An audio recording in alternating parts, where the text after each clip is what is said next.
Hey guys, hope you're all doing well. Today is Sunday, which means it's another soup Sunday. I am showing you how I make my dried mushroom soup. It is a Polish recipe. In Polish, it is called zupa grzybowa. It's delicious.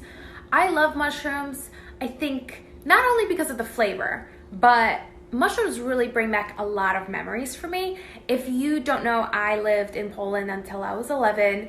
Every summer I would spend in the countryside with my aunt and uncle, my great aunt and uncle, and we would go mushroom picking and make all kinds of different mushroom recipes and then dry them so we had mushrooms for the rest of the year. This soup is something that I love and I would eat all year round, but it is also a soup that you make for Christmas because it's vegetarian and we don't eat meat for Christmas Eve.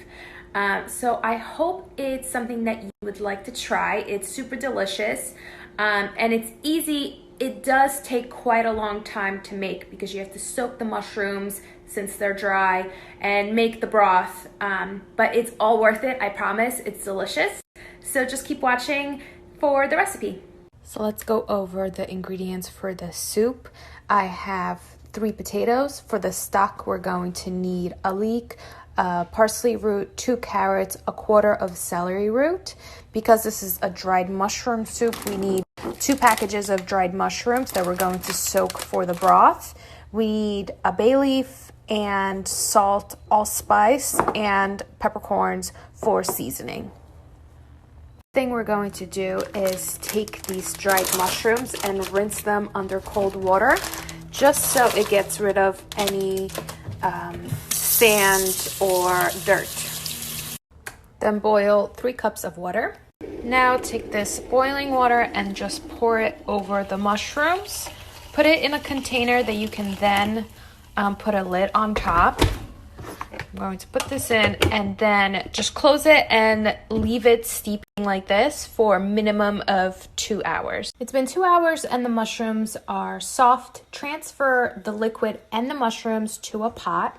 Cover and cook for about 45 minutes, just so they are tender in medium to low heat. Are cooking, we're going to also cook the stock. So I added the leek, parsley root, celery root, leeks. I'm also going to add the allspice, the peppercorns, the bay leaf. And start off with about a teaspoon of salt.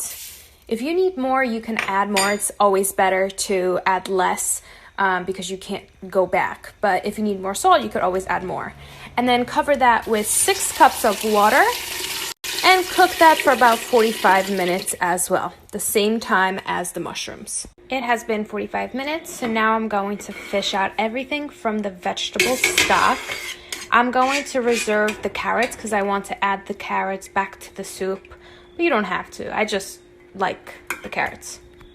Make sure you get all of the allspice and peppercorns. I'm going to take the mushrooms and I'm going to strain the broth into the veggie broth. The reason I am doing that is because I want to cut up the mushrooms. I'm going to set aside the mushrooms, let them cool down before I cut them up. Now time to add the potatoes. I cut up the potatoes here and they have been sitting in cold water so they don't turn a different color. I'm going to add them to this broth and then cook this for 10 minutes.